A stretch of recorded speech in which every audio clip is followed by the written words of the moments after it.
Good evening, cricket lovers. We are into the second stage, well into it. That's for sure. 2 or 3 games are done for each of the teams in that top 8 that is remaining. And the Aussies lost the other night, unfortunately, against an incredible Afghanistan team. So we're going to go through that. We're going to have a quick update on that game against Scotland to finish off the group stage as well, which is actually really, really close. And a little bit of an update on where the other teams are at and what Australia has to do tonight against India to actually make it through to the semi-finals. So let's kick it off with that Australian and Scotland game just to keep tabs with where we're at there. And we had a really tough chase on our hands with Scotland putting on a really big score of 180 there. And yeah, a lot of good scores between them. 35 off 23 for George Munsey there. 60 off 34 for Brandon McMullen. Not McCullen there. Sixes in that innings from him, which is really, really cool there. And on the bowling side, it was really Zampa again that stood out with a 7.5 economy rate. No real big wicket takers in there with Maxwell taking 2. Ellis wasn't too bad, 1 for 34. Ashton Agar got hit for a little bit at 9.75 and over, and same with Maxwell, but picked up those two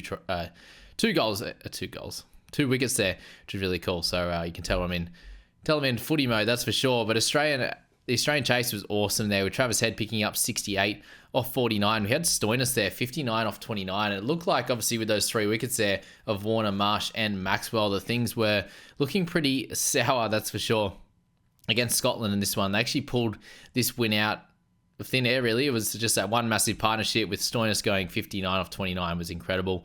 And then Tim David coming in and picking up 24 off 14 to help them win this match and actually make sure that England made it through to the next stage. So you can tell there it's how much love there is for Australia with England, that's for sure. But that was that game there against Scotland and obviously knocked Scotland out of the next stage. So let's move to the table there, and you can see there in the Group 1, Group A there of the first one, you had India and USA go through. So Pakistan didn't make that one there. Australia and England went through in our one. Obviously, England there, only 2 wins, 1 loss, and obviously had the washout game as well. So Scotland weren't able to get through. West Indies and Afghanistan got through. New Zealand, unfortunately, missed out for them on that one, which is a massive, massive out of this World Cup. And then South Africa and Bangladesh in there with 3 wins out of their 4, which is really, really cool. Missed out. Sri Lanka missed out on that next stage. And then you move on to where we're at the moment. Australians got that win in the first one in there against Bangladesh, and then got the loss against Afghanistan. And India have beaten both Afghanistan and Bangladesh. So now it finishes out this Group 1 with India playing Australia and Afghanistan playing Bangladesh. And you look at this net run rate, because it actually is going to play a big factor, obviously, in this one as well. So you can pretty confidently say that if Australia are to beat India in tonight's matchup at 12:30 a.m. Australian time, or Sydney time anyway, that they will go through. They have an improved net run rate of 0.8 at the moment over Afghanistan, which is obviously really helpful. If Afghanistan have a really big win against Bangladesh, they could go ahead of us, even if Australia were to beat India tonight, right? So India look pretty safe in there with a nice net run rate of plus 2.4. Aussies are plus 0.2. Afghanistan negative 0.65. So yeah, a little bit behind, but nothing crazy. A big, big difference is that of India over us right now. So India are safe and they are through. But the big question here is, can they stop Australia from getting through? And can Afghanistan beat Bangladesh? Because if the Aussies were to lose a fairly close one, if Afghanistan were to lose to Bangladesh, Aussies would still get through. But we do need to get this win tonight to make sure that we do make it to the next stage. And it's obviously a very, very tough tournament, and you can lose one game, and unfortunately you could miss out and not make it through to the next round, which you've seen there with the Aussies winning 4 of their matches to kick the tournament off. They obviously won the next one, so it was 5 in a row before losing that next matchup, unfortunately, there. And you do see in that Group 2, South Africa are through and England have got through as well. And unfortunately, the West Indies, after having a really good start to the group stage, winning all 4 of their matches, they lost 2 of their next bunch there as well. And South Africa have actually won 7 matches in a row. So congratulations to them. They are officially through to the next stage. So with 1 game left to go for all of those guys in Group 1, it's going to be a really fun night, that's for sure. But let's get into the match now that we saw the other night against Afghanistan, which was a very, very crazy one. You see here the 2 games are 12:30 tonight and 10:30 tomorrow for Afghanistan versus Bangladesh. If we do lose that, we'll be watching heavily and making sure and hoping that Bangladesh get the win. But a quick update on some of the games that we just saw. England, none for 117, chasing United States 115. And congrats to the US for an incredible tournament to them. South Africa with a Duckworth-Lewis total there, 7 out for 124. Just got the job done within 5 balls there of West Indies. So that was a very, obviously, an important match there for the West Indies to try and make it through. India put on a score against Bangladesh there, 196, which they were unable to chase. You had South Africa. They continue to do good things. They had a very close match against England, and that was their only loss in this Super 8 side of it. And yeah, a big win for them. Obviously, beating US was very, very helpful. West Indies got the US total very, very easily in the end, 130 off 10.5 overs. And then India got through Afghanistan really well, picking up 181 with Afghanistan getting out for 134. So there come the big matchups there that we saw. And then the West Indies, obviously, in that group stage, you saw their 218 beat Afghanistan. So they really came out and played incredibly well against the Australians. So we'll get into that Bangladesh-Australian game first, where we won on Duckworth-Lewis. And yeah, it looked pretty strong the way it's set up. Bangladesh ended up with 140, so they had a few good innings there, which was nice, but continuing to do good things. Pat Cummins, the last 2 games, he's actually got a hat-trick, which is incredible that you'd actually see that.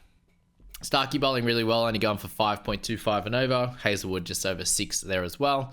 Stoinis got a bit of tap, obviously. Zampa there, 4 overs, 2 for 24, continuing to do great things there in that one, and then Maxwell chiming in with a couple of wickets. So that was that first one, and then the batting side of it, Warner and Travis Head just really got us off to the start we needed. Marsh struggling a little bit, 1 off 6 in this one, obviously, and then 14 off 6, Glenn Maxwell to finish this off with the Duckworth-Lewis system, not being able to get through the entirety of that match. But the big game here was that of Australia going down to Afghanistan. This is a great one to watch, obviously, at 10:30 a.m. This was a couple of days ago, and Afghanistan were great. They played awesome, and they finally learnt a little bit from the Maxwell onslaught in the World Cup for the 50-over side of things, but he still came out and scored a lot of runs, and they would have been, spines would have been, shivers down the spine, that's for sure, with him going off and doing good things and being the only one that kind of kept the Australians in it. But from a batting point of view, they got off to a great start there. You had Gurbaz there with 4 sixes in that one, and they didn't lose their first wicket until the end of the 16th over there for 118. So they're in a great spot, and obviously what they saw there and what they noticed, it was very, very hard to get started again, because you had the next highest score of 13, which was Janat there, and you see 2 off 3, 2 off 5, 10 off 4, none off 1. Obviously, first ball, Paddy picked up that hat trick there in that one at the end of that innings there as well. So yeah, good on to Pat for that one again. Ashton Agar really helped out in this one, kept the economy rate really low at 4.25. Zampa bowled really well again, 2 for 28. Pat got the triple at the end, the hat trick there. Stoinis got hit around a little bit, but nothing crazy. Like Hazelwood was the only one that kind of got really hit around with the 4 overs rather than just the 2 with Stoinis there. So they did a great job. It was obviously, all down to the openers and putting Afghanistan in a really good position to help them win this game. And there was, a fair bit going on. The pitch was pretty lively. As you saw, you get to see the Australians bat. There was a fair bit going on. And that ball from Naveen, that first few balls there, the 3 that Head faced, they were all pearlers. And too good. And Head just needed to continue to play a lot straighter. Unfortunately, wasn't able to do that in this one. Went for the big shot over long on, and he needed to go probably over, straight over his head or over long off on that one with the big outswing to a left-hander. Warner, 3 off 8, kind of had a few wickets around him, but he got done trying to sweep the ball. A good catch there off Nabi. He was like 1 over, 1 for 1. I think he ended up, that was it. Just a 1 for 1, came on and got the wicket, and happy days. Marsh was looking good with a few shots before he got out. A bit of extra pace was his thing, was his problem there. In that one, Maxwell was kind of the saving grace. Stoinis really stayed with him, and with that partnership there, it didn't matter that Stoinis was fairly slow. Maxwell was doing good things. They had like a 5 wides in there. There was some 4 leg buys. There's a lot going on in that time there. You saw there was 16 extras in that one. 7 wides, 6 leg buys there in that one. So that partnership was really, really doing good things. And you see there in the loss of wickets that it was 32 for that 3rd wicket, and then 71. So they almost put on 40 when Stoinis got out, and then it was really tough from there. Obviously, once Maxwell got out at 106, it looked like it was pretty well game over by that stretch. It was all on Matt Wade and Cummins, but yeah, Wade obviously got out straight after that. So what it showed here was it was pretty tough to bat, and Maxwell kind of dug in a little bit, was a little bit slow at the start, running a ball close to it, and then got a few sixes, a few fours away, playing the shots that we know Glenn Maxwell can do. And as I said, Stoinis was doing good things before he was, unfortunately, he was sent packing. But the catch on Maxwell from Noor Ahmed was incredible, diving to his left. There was a lot of good fielding efforts. There was one, unfortunately, that thankfully didn't cost them. But he just was moving a little bit too quick. There was only a single on there and just completely air swung.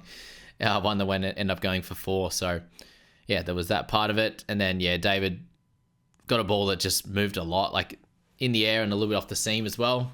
It started, I think it almost pitched 70 centimeters or 60 centimeters outside off there, and the way that it swung in the air and then off the seam, it was coming back so sharp and only just clipping leg. But yeah, it looked pretty bad there.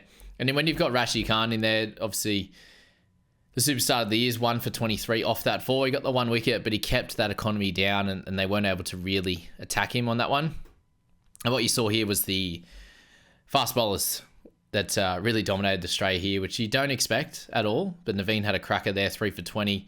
Faruqi, who's the leading wicket taker in the tournament, or was up until this point, I believe, none for 21 off his 3, was still solid without taking a wicket in this one. And really, it has to be a massive shout out to Gilbarden. I should say, I was trying to work out how to say that one. 4 for 20. He was incredible, and he's getting the ball to move well. He was bowling with a lot of energy and doing great things. So congrats to him. Congrats to Afghanistan. There's not too much else to say on this one, apart from Aussies just weren't good enough in the field. They dropped a lot of catches. Afghanistan caught all theirs, and they played great, and they absolutely deserve this, to be fair. Thankfully, we've got another chance, like we did in the 50-over World Cup, in the early stages, losing a couple of matches to get back into it and have a chance of going through. And that's what we've got tonight up against India. There's a big chance to get through to that next stage. We need to get a win, and yeah, it makes sense. You're going to have to beat India at some point anyway. May as well beat them now. Like we saw, we had to beat them in the final in the 50-over, so hopefully we can do that now. And we do need to be playing our best and getting wins anyway. There's no point, loss in these two, and you're not expected, or shouldn't be, allowing yourself to get a win in the whole tournament if you're going to lose 2 in a row. So fair enough. I'm keen to see a good game. Tonight's going to be late here. I'll get up in the morning and get into those highlights there, and hopefully the extended cut, which will be good, and then get into these stats in here. And I'll get back to you guys once we get through that game, and maybe in a little bit of time we'll get back into a review from there. But that's all I really want to say. Afghanistan were great. I hope that they continue to do well, because they deserve it, and they've moved from a lower tier cricketing nation to one of the top 10 best, which is awesome for them. They've got plenty of good players, bat and ball, as you saw at the top of the order. And then, so many of these bowlers looked amazing, and they were able to use their natural variation, slower balls, swing, but also the spinners there doing good things. So congrats to them. Good luck to the Aussies tonight. It was a very just poor performance overall with in the field, and obviously with the bat there apart from Maxwell. So they'll clean themselves up and get into this match against India tonight. They've got plenty to play for. I can't wait to see how it pans out. And thank you so much to all of you for getting in here and watching this video or listening to this podcast. You're all legends, and I hope you enjoy the game tonight.